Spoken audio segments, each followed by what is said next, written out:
Golden State Media Concepts bring you Book Review Podcast, a haven for bookworms of all ages and the widest genres, from mystery to memoirs, romance to comedy, fantasy to sci-fi. If you love to read, this is the podcast for you. It's the Golden State Media Concepts Book Review Podcast.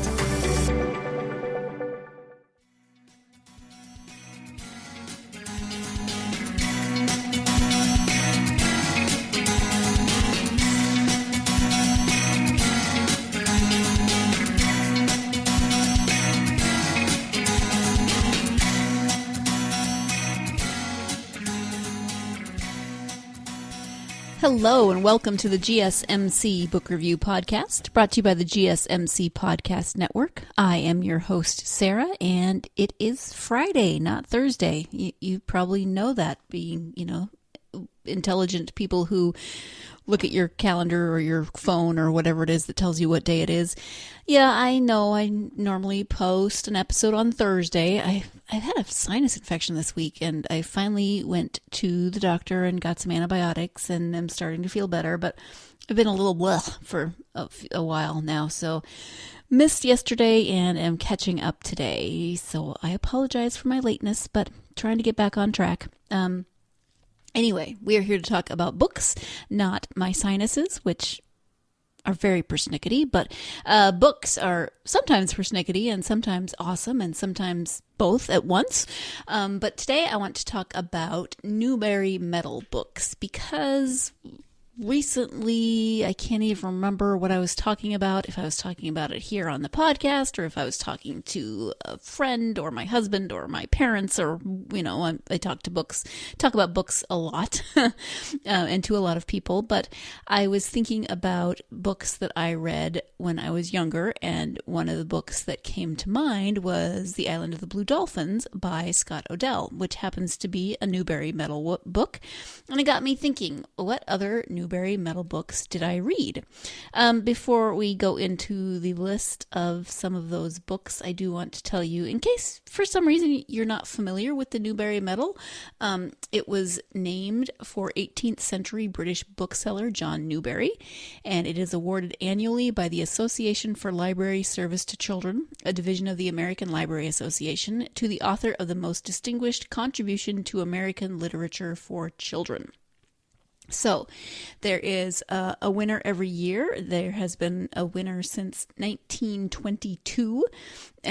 So that's almost 100 years. That's almost 100 books. In addition to Newberry Medal books, there are also Newberry Honor books, the ones that I guess you could call them the runners-up, the ones that don't get the medal but are still honored each year as being outstanding contributions to children's literature.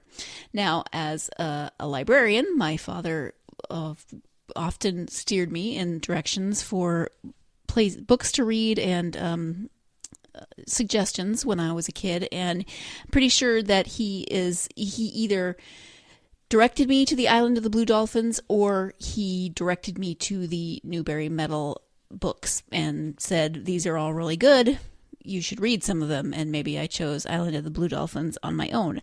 Not really sure how that went down, but I remember reading it, and I actually just checked it out of the library last weekend and reread it, because I keep saying that when I talk about books that I read as a child. I read it and I sort of remember it, but I really should read it again. And so this time I thought, I'm going to read it again before I talk about it on the podcast. What a crazy and novel concept, right? But if you haven't read it, let me give you a description of the book. It is, as I said, called Island of the Blue Dolphins. It is by Scott Odell. And it's so the description says, far off the coast of California looms a harsh rock known as the Island of San Nicolas. Dolphins flash in the blue waters around it, sea otter play in the vast kelp beds, and sea elephants loll on the stony beaches. Here, in the early 1800s, according to history, an Indian girl spent 18 years alone, and this beautifully written novel is her story. It is a romantic adventure filled with drama and heartache, for not only was mere subsistence on so desolate a spot a near miracle, but Corona had to contend with the ferocious pack of wild dogs that had killed her younger brother, constantly guard against the Aleutian sea otter hunters, and maintain a precarious food supply. More than this, it is an adventure of the spirit that will haunt the reader long after the book has been put down. Corona's quiet courage, her self-reliance, and acceptance of fate transform what to many would have been a devastating ordeal into an uplifting experience. From loneliness and terror comes strength and serenity in this Newberry medal-winning classic. And I don't remember if I read an edition that was illustrated when I read it, but the one that I just got from the library was beautifully illustrated, and I really enjoyed the pictures that were included. I remembered bits and pieces. I mean, I remembered the basic story was that she somehow ends up on this island alone. It mentions the sea otter hunters, the Aleutians, and they come to the island to hunt sea otter, and long story short, there's a conflict and a fight, and many of the men of the tribe are killed. It's eventually decided that they will travel elsewhere, but when they are leaving the island, Corona, the main character, notices that her brother is not on the ship with them, and there's a storm coming, and the captain won't turn around, says they'll go back for him in another day, and she dives into the water after her brother because her mother had died several years before, and her father died in the conflict. So she goes back for her brother, and as you heard in the description, her brother is later killed by wild dogs not long after this. So this is a fictionalized, it's historical fiction, so there really was an island and a tribe of people who lived on that island. There are accounts that they were leaving on a ship, and one young woman did, despite protests by the tribe, jump from the ship and go back to the island. There are accounts from 18 years later from a different ship's log stating that they picked her up, and she then was taken back to California where she lived in a mission. Unfortunately, no one was able to understand her language, and she communicated mostly in signs. I mean, she'd been alone for 18 years. So this is a real person. The book, of course, is fictionalized because no one could completely and fully communicate with her when she was finally rescued and brought to the mainland, which I feel is really unfortunate. But she's actually buried at the mission that she was taken to, and kind of makes me want to go visit it now. So I knew that when I read it as a kid, I knew this was historical fiction.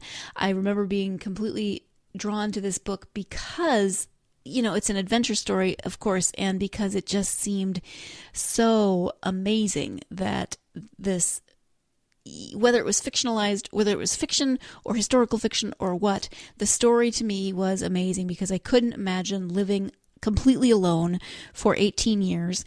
I was, I'm going to guess, probably 9 or 10 when I read the book. Younger than the main character, maybe a little older than her younger brother, and I could not imagine being left to fend for myself. She builds herself a house and protection. She builds weapons, even though she'd never done that before. She just watched the men in the tribe do it. She is able to create weapons for herself, so she's able to hunt and find food, and there's a lot of challenges, but she is amazing. And this story, there was that line in the description, something about a story that will stick with you, and it definitely did, because years later I still remembered loving this book as a child and wanting to return to it. As an adult reading the book, I was really interested in the notes at the beginning about the the historical figure and what is known about her, which isn't much. Also, Scott Odell's writing and why he chose to write this story, etc. This is probably his best loved book, according to some of the things that I've read. He wrote a lot of other books, especially young adult and children's books, but this is probably his best loved, and I can definitely understand why, because it is so compelling, and the story is... I actually wish the story were a little more detailed. It is, it's a book for children, so it can't be too terribly long. And to try to cover 18 years, I really felt at some points, I was like, no, I want more detail. I want more, you kind of skim through some of the years as things go on, but you get this amazing story of a very courageous young woman, and fleshes out a story, that probably isn't completely accurate, but gives you some idea of what it might have been like for this historical figure to live completely by herself for 18 years on an island and try to survive and thrive and, keep herself sane, because she was alone and she was trying to make it after, her mother had died. Well, according to the story, but she had no family, however that happened. And there was the fact that her brother was killed by the pack of wild dogs was actually corroborated by the historical documents. So an amazing story, and I'm so glad that I went and reread it. We are going to take our first break of the podcast. When we come back, we'll be talking about some of the other books, Newberry Metal books that I read as a child. So stay tuned. You're listening to the GSMC Book Review Podcast, and I will be right back. Do you want to be healthier, yet you just don't know what to do? All these shows telling you this and that, but nothing seems to work. Well, listen close. Golden State Media Concepts has got something great for you. The Health and Wellness Podcast, dedicated to workout trends, healthy eating habits, diet, and everything about healthy living. Join us in our banters as we help you not just live life to the fullest, but live it to the healthiest.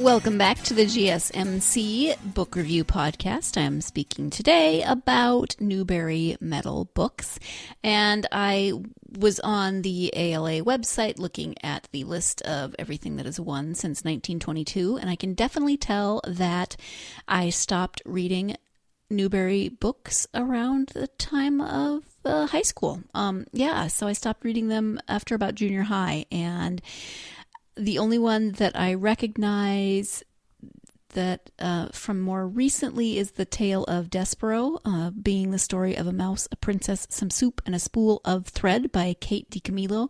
That was from 2004, and I haven't personally read that yet, but my parents listened to it on audiobook one year on a road trip and loved it. So I've at least heard of that one. I now have a goal to try to read as many of these as possible. Maybe not everything since 1922, but hey, maybe. We'll see how it goes. So I was looking through and trying to see which ones I've actually read.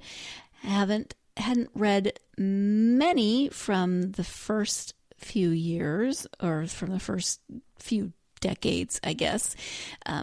I've heard of a few of them. I have read Johnny Tremain. That was 1944 by Esther Forbes. I have heard of Rabbit Hill by Robert Lawson. I think I might have tried to read that at one point, but I don't know if I finished it. So a few from the 40s. Then The Witch of Blackbird Pond. I think I read that one. That one's from 1959 by Elizabeth George Spear. Island of the Blue Dolphins, 1961 by Scott Odell. A Wrinkle in Time. Finally read that as an adult. You already know that story. That's 1963. Let's see. From the Mixed Up Files of Mrs. Basil E. Frankweiler by E.L. Konigsberg, 1968. Loved that. The High King by Lloyd Alexander, 1969. Summer of the Swans by Betsy Byers, 1971. Mrs. Frisbee and the Rats of Nim, 1972. Julie of the Wolves by Jean Craighead George, 1973. The Slave Dancer by Paula Fox, 1974. Oh, goodness. Let's see. Roll of Thunder, Hear My Cry, 1977. Bridge to Terabithia, 1978. Dear Mr. Henshaw, 1984. Sarah Plain and Tall, 1986. The Whipping Boy, 1987. And that is it. That's the last, 1987. I would have been in 7th grade. So apparently I stopped reading after 1987. Not stopped reading entirely. But so I was looking through this and reminiscing about books that I've read. I mentioned Mrs. Frisbee and the Rats of Nim on my recent Did I Ever Read Sci-Fi podcast. There are a bunch here that I know I read and sort of remember, but I think I'm going to have to go revisit a bunch of them. And in that spirit, I decided I've actually been thinking about rereading The High King by Lloyd Alexander anyway. That is the last of his Prydian series. And so I just from the library today, they came in, got the first 2 in that series, which is The Book of Three and The Black Cauldron. Now, maybe you have read these already, or maybe you haven't. If you haven't and you're curious, you've also maybe seen the movie The Black Cauldron. Disney did a movie a while ago. I enjoyed the movie.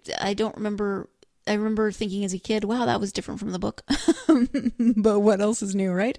I always think that, but there were things that I definitely liked about it.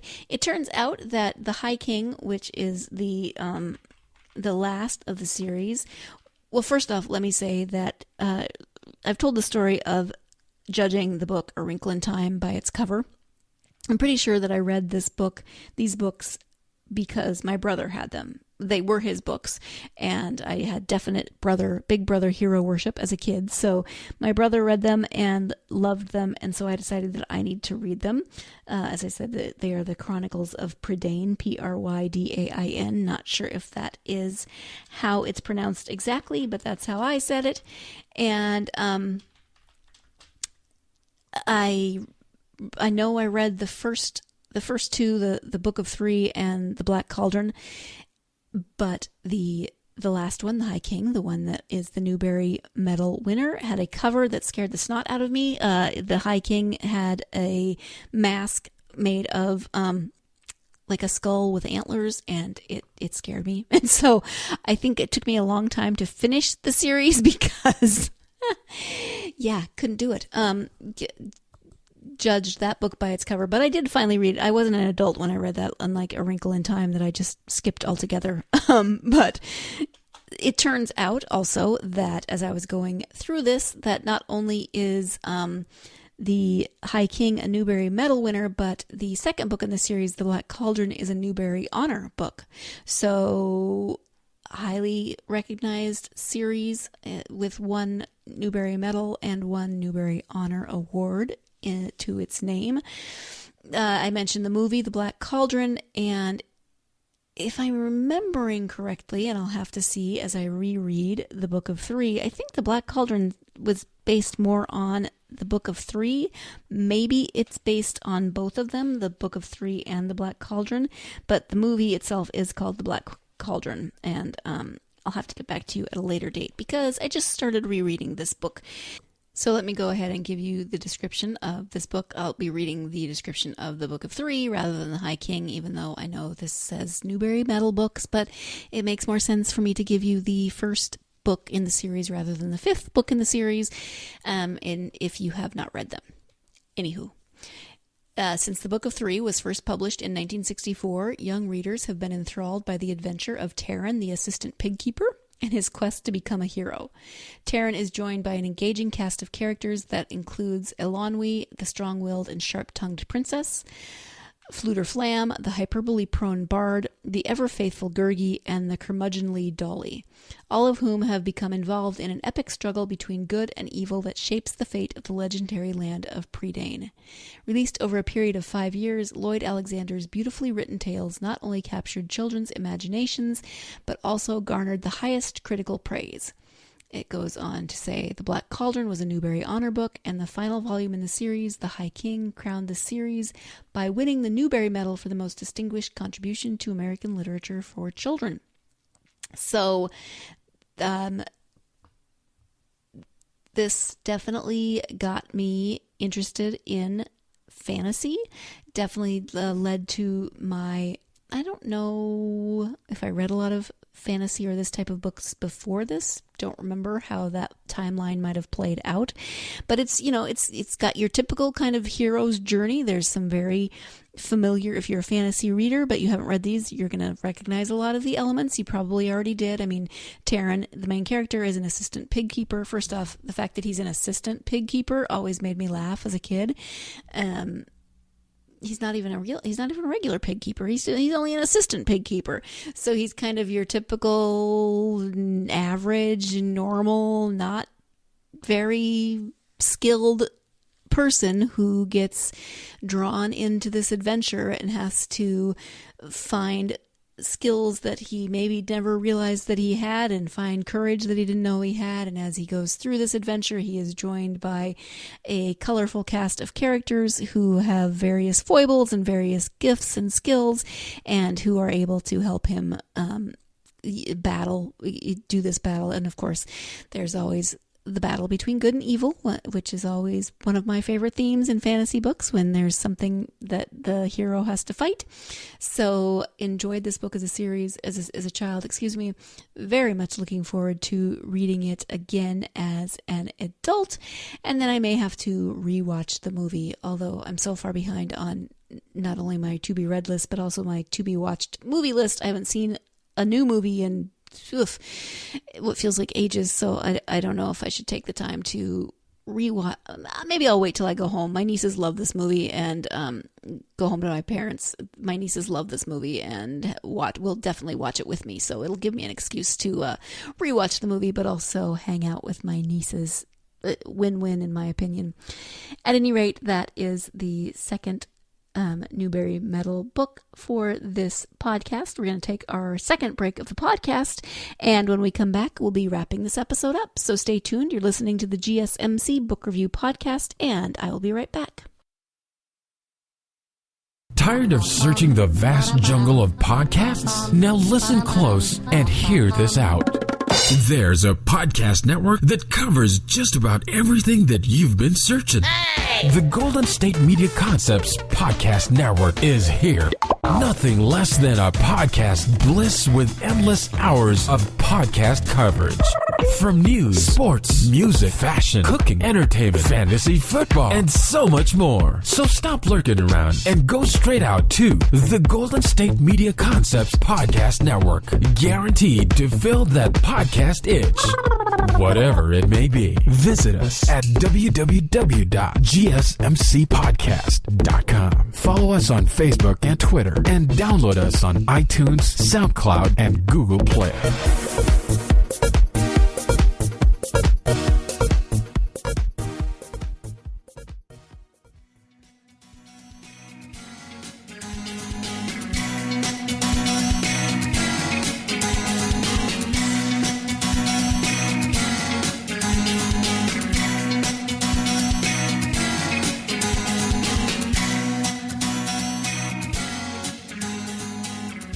Welcome back to the GSMC Book Review Podcast and my episode on Newberry Medal books. I was going through the list of not only the medal books, but also the honor books, and someone asked me what I was doing, and so I said, well, I'm going through this list, and they were curious, but also when they found out that I was going through a website, an American Library Association website, and that this was not my first website that I had gone through in order to just first do a podcast, but I would have done it anyway out of curiosity and interest. They were like, yeah, you're a nerd. And I was like, I'm a book nerd. Yes, thank you very much for pointing that out. So yes, I do spend time on the American Library Association website, but I spend time on a lot of websites. Can't help it. At any rate, I looked, going backwards from 1987 when I apparently stopped reading Newberry books, to see if I had read many of the Newberry honor books. I have read a few. I was happy to see some of the Ramona books, Beverly Cleary's Ramona books, 2 of those on the honor list, which I did a podcast on Ramona at one point and loved those books. And I already mentioned that the Black Cauldron was an honor book, and there were a couple others that I had read, but not many. Actually, fewer honor books than medal books that I've read. So I'll have to decide if I'm going to make this my goal of how long the goal will be, of how long I will take to read go through the list. Am I going to read everything from 1922 on? Am I going to read everything from 1922 on, including medal and honor? I don't know. What do you think? I would love to know how many you have read, which ones are your favorites. Have you read them all? Have you made it a goal to read every year when the new one comes out? I'd love to hear it. At any rate, I do want to talk about one more Newberry medal book, and that is Sarah Plain and Tall by Patricia MacLachlan. It's got my name in it, so that drew me to the book immediately. Actually, I think my dad read it when it came out, or when it won the Newberry medal, and said, here, you need to read it too. This was again in the 80s, so I would have been, I think it was later 80s that I read it, because I remember being maybe 6th grade or something, right before I stopped reading them. Moving on. Okay, so this beloved Newberry medal winning book is the first of 5 books in Patricia MacLachlan's chapter book series about the Whitting family. Set in the late 19th century and told from young Anna's point of view, Sarah Plain and Tall tells the story of how Sarah Elizabeth Wheaton comes from Maine to the prairie to answer Papa's advertisement for a wife and mother. Before Sarah arrives, Anna and her younger brother Caleb wait and wonder. Will Sarah be nice? Will she sing? Will she stay? This children's literature classic is perfect for fans of Laura Ingalls Wilder's Little House on the Prairie books, historical fiction, and timeless stories using rich and beautiful language. Sarah Plain and Tall gently explores themes of abandonment, loss, and love. Then the rest of the books, of the Sarah books by Patricia MacLachlan are Skylark, Caleb's Story, More Perfect Than the Moon, and Grandfather's Dance. Now, I have not read any of the other 4. It turns out that they made a movie out of this, starring Christopher Walken, of all people, as Papa. And he's actually quite good. I mean, I like Christopher Walken in a lot of ways, and he's not always the strange, creepy dude. But Christopher Walken and Glenn Close as Sarah. And there is a second movie called Skylark. There is also a third movie. I cannot at the moment think of what it's called, but if Christopher Walken isn't a strange enough choice as Papa, his father is played by, oh no, now I can't think of his name. Give me a second, it'll come to me. Jack Palance, yes, who also plays some really interesting characters. So that's an interesting father-son combination. And that third movie is called Winter's End, which isn't one of those. So Skylark was the second book and the second movie, but Winter's End was not mentioned. And I can't tell you if Skylark is very true to the second book, because I haven't read it, but I have seen the movie, and I have absolutely no idea how Winter's End fits in with the series itself, if it does at all, or if it's a completely different screenplay just written by someone who wanted to continue the story but didn't want to follow up with the books. Anyway, I enjoyed this book not only because it had my name in the title, and I admit to being, I can be a little narcissistic sometimes when it comes to my name, but also because as I've said, I loved the Little House books, and I liked historical fiction, still do, and enjoyed reading this because growing up in Montana, I was more familiar with the perspective of the children who were growing up on the prairie, and not from Sarah. Coming from Maine, I'd never been to Maine. I'd never been to the East Coast. And so having read the Little House books and also growing up in Montana, that was a lot more known to me.